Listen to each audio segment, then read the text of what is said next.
"You'll never make it without me," my father declared, standing behind his massive oak desk in the headquarters of Richardson Global.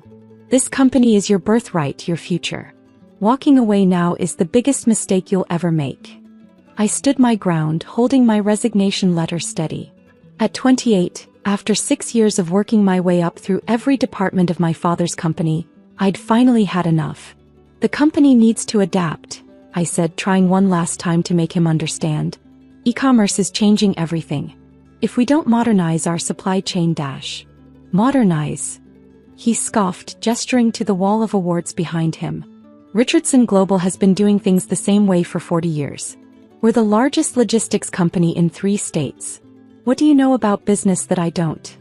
I thought about the detailed analysis I'd prepared, showing how our competitors were already shifting to digital platforms. About the innovative solutions I'd developed, only to have them dismissed because that's not how we do things here. "A lot, actually," I replied quietly. "But you've never bothered to listen." He walked around the desk, his imposing figure casting a shadow over me just like it had my entire life. "Listen? To what? Your crazy ideas about automation and artificial intelligence? This is a real business, Alexandra, not some tech startup fantasy. Those crazy ideas are the future. Every major player in logistics is investing in digital transformation. Even our smaller competitors are dash. Enough." His fist came down hard on the desk. "You want to throw away everything I've built? Fine. Go. But don't come crawling back when you fail." I placed my resignation letter carefully on his desk. "I won't fail, Dad. But you might if you keep refusing to see what's coming." "Is that a threat?" His eyes narrowed. "No," I said, walking to the door. "It's a prediction. You'll be back," he called after me.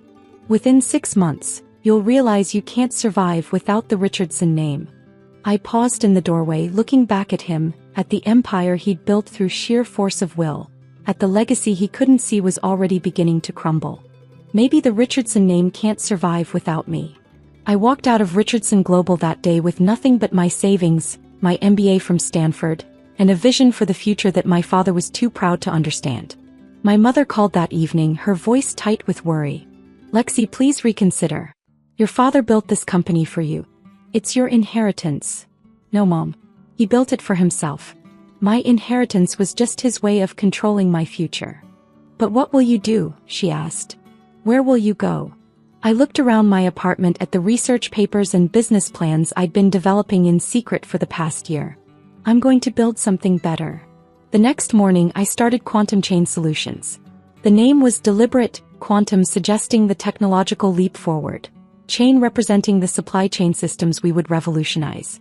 My small team consisted of people I'd carefully recruited from Richardson Global, the ones who'd seen the same problems I had, who understood that the industry was on the brink of massive change. "Your father's going to be furious when he finds out we left too," Marcus, my former head of IT, said during our first meeting in our modest rented office space. "He already is," I replied, showing them the cease and desist letter his lawyers had sent, claiming we were in violation of non-compete agreements. "Can he stop us?" Sarah, our lead developer, asked nervously. I smiled, pulling out the legal opinions I'd obtained months ago. "No. I made sure everything was completely above board. He's just trying to scare us." We started small, developing software that could optimize shipping routes using machine learning algorithms. Our first client was a regional delivery company that had lost contracts to Richardson Global for years. Within 3 months of implementing our system, their efficiency increased by 40%. Their costs dropped by half. Word spread quickly in the industry. Small and medium-sized logistics companies, tired of being crushed by giants like Richardson Global, flocked to our platform. I kept tabs on my father's company through industry contacts. They were struggling to maintain their market position, losing clients to more technologically advanced competitors. Richardson Global reports 4th straight quarter of declining revenue, read one headline. "Traditional logistics companies face digital disruption," said another. I saved the articles but never sent them to my father. A year into our venture, we had our first major breakthrough. Our AI-driven logistics platform caught the attention of several major retailers looking to compete with Amazon's delivery speeds. "Your system could revolutionize how we handle distribution," one CEO told me during a pitch meeting. But why hasn't anyone done this before? Because they were too busy protecting old ways of doing business to see the future, I replied, thinking of my father's oak desk and wall of outdated awards. Quantum Chain grew rapidly. We moved from our modest office to a modern workspace in the tech district. Our team expanded from 5 people to 50, then to 200. So I maintained a low profile. Unlike my father, who'd plastered his name and face across industry magazines, I preferred to let our results speak for themselves. Then came the pandemic. Traditional logistics companies, reliant on paper processes and manual systems, struggled to adapt to the new reality. Meanwhile, our digital platform handled the surge in delivery demand perfectly. Richardson Global was hit particularly hard. Their outdated infrastructure buckled under the pressure. Major clients, frustrated with delays and inefficiencies, started looking for alternatives. One evening, as I reviewed quarterly reports in my office, my assistant buzzed in. "Ms. Richardson, your brother's here." Michael, my younger brother who'd taken my place as heir apparent at Richardson Global, stood awkwardly in my doorway. He looked tired, his usually immaculate suit slightly rumpled. "Nice place," he said, looking around at our modern office space. "Very different from Dad's building. What do you want, Michael?" He sank into a chair, running a hand through his hair. "We're in trouble, Lexi. Serious trouble. The company, it's not just the pandemic. We're losing everything." I pulled up Richardson Global's latest financial reports on my tablet. The numbers were even worse than I'd heard. "Dad won't listen," Michael continued. "He keeps insisting we just need to weather the storm, that things will go back to normal. But they won't, will they?" "No," I said quietly. "They won't. The board is meeting next week. They're talking about forcing him to step down." He leaned forward, his voice urgent. "We need help, Lexi. Your kind of help." I looked at my brother, really looked at him. The golden child who'd always sided with our father, who dismissed my crazy ideas just as readily. "Now you want my help? After everything?" "I know," he said quietly. "I know we were wrong. All of us. But please, don't let Dad's pride destroy everything he built." I stood up, walking to the window that overlooked the city. In the distance, I could see Richardson Global's headquarters, the building that was supposed to be my inheritance. "Tell the board I'll review their proposal," I said finally.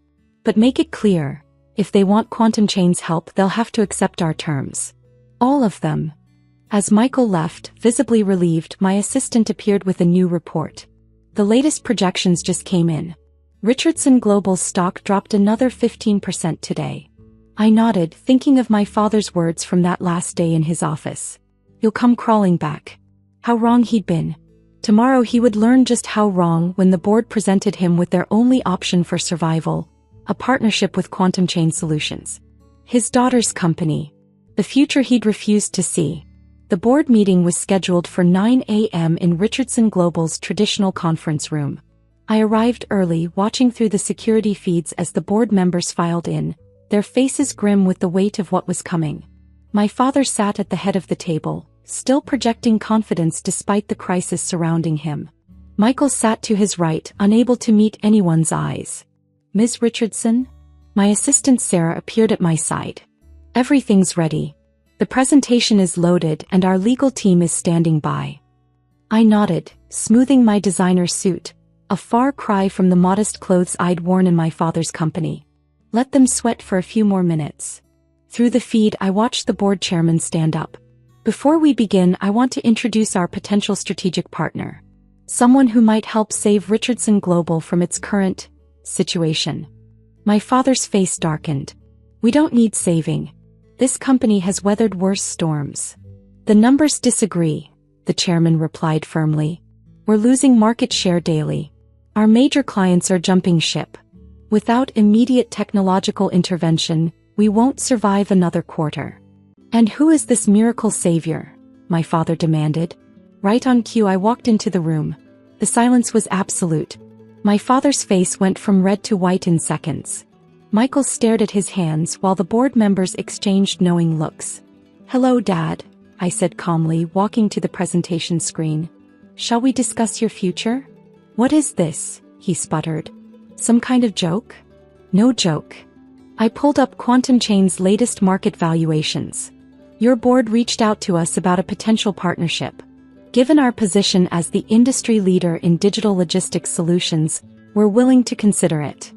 Industry leader? He laughed, but there was no humor in it. Your little startup generated more revenue last quarter than Richardson Global did all year, I interrupted, displaying the comparative figures. Our platform handles logistics for 6 of your former top 10 clients. We're not a startup anymore, Dad. We're the future you refused to see coming. The board chairman cleared his throat.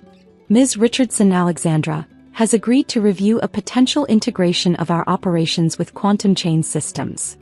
Integration. My father stood up so quickly his chair toppled backward. You mean takeover? She wants to steal my company. Your company is already dying, I said quietly. I'm offering to save it. I walked around the table, pulling up more screens showing Richardson Global's declining metrics. Your infrastructure is obsolete. Your methods are inefficient. You're losing millions trying to maintain systems that should have been updated years ago. We've been doing things this way for 40 years. And that's exactly the problem. I turned to face the board. Quantum Chain can modernize your entire operation. Our AI-driven platform would increase your efficiency by at least 60%. We can restore your competitive edge, but only if you're willing to embrace real change. What are your terms? The chairman asked. I smiled, pulling up the proposal I'd prepared. Complete digital transformation. Richardson Global maintains its name and basic structure, but all operations will be integrated into our platform. We'll need full control over technological implementation and system upgrades. And my role? My father demanded. Advisory only, I replied firmly. No operational control. He slammed his fist on the table. Never. I built this company from nothing. You think you can walk in here with your computers and algorithms and take everything I've created? No, Dad. You're doing that all by yourself. I projected Richardson Global's stock price onto the screen, a steady downward line. Your refusal to adapt is destroying everything you built. I'm offering you a chance to save your legacy. Michael finally spoke up. She's right, Dad. Look at the numbers. Look at what Quantum Chain has achieved while we've been pretending nothing needs to change. The board members nodded in agreement. They'd seen the writing on the wall long before this meeting. This is ridiculous, my father protested. The Richardson name isn't worth what it used to be, I cut in. But it could be again if you're willing to let go of the past. I pulled up another screen, our client list, our global reach, our technological capabilities. Everything he'd dismissed as fantasy now stood as irrefutable reality. The board will vote now, the chairman announced. Mr. Richardson, given your conflict of interest, you'll need to step out. My father stood slowly, his shoulders slumped in a way I'd never seen before. At the door he turned back. You planned this, didn't you? All of it. No, Dad. You did. The moment you refused to listen to your own daughter's vision for the future. The vote was unanimous. Richardson Global would merge with Quantum Chain Solutions, with me as CEO of the combined operation. As the board members filed out, Michael lingered behind. I should have supported you back then, he said quietly. Should have seen what you saw. Yes, you should have. I started gathering my presentation materials. But now you have a choice. Are you ready to learn how modern logistics really works? He nodded eagerly. Teach me everything. Over the next few months, we transformed Richardson Global from a dinosaur into a digital powerhouse. The stock price rebounded. Clients returned, attracted by our enhanced capabilities. My father took the change harder. He refused to come to the office, rejected invitations to board meetings, retreated to his country club to complain about technology ruining real business. Then came the day our system handled a major crisis that would have crippled the old Richardson Global. A natural disaster had disrupted shipping lanes across Asia. While our competitors scrambled to reroute deliveries manually, our AI platform adjusted in real time, maintaining seamless service. The industry press called it a logistics miracle. Our stock hit an all-time high. That evening, my father appeared in my office, his old office, now transformed into a modern command center with digital displays and real-time monitoring systems.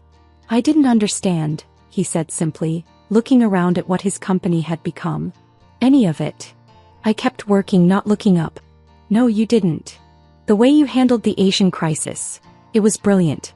Something I never could have done. Because you never wanted to learn, I replied. You were so convinced your way was the only way that you couldn't see the world changing around you. He sank into a chair, suddenly looking very old. I was wrong, Alexandra. About everything. I finally looked up. Yes, you were. Can you show me? How it all works? I studied him for a moment, remembering all the times he'd dismissed my ideas, mocked my vision, predicted my failure. Tomorrow morning, I said finally. 8 a.m. Don't be late. He showed up at 7:30, notebook in hand like a freshman at his first lecture.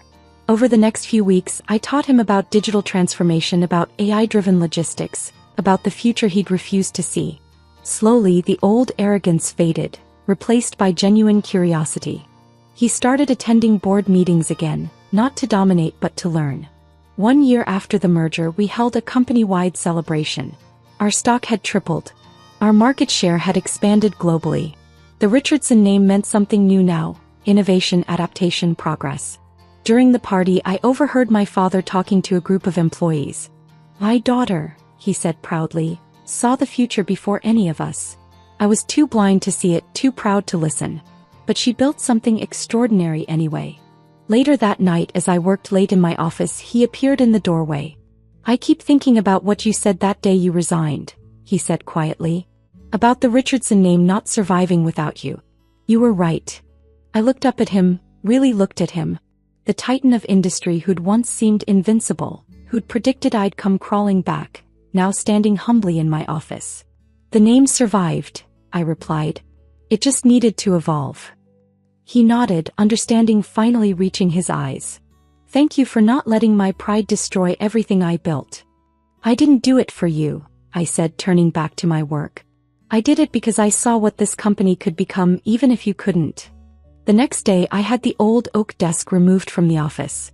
In its place went a modern workstation, surrounded by screens showing our global operations in real time.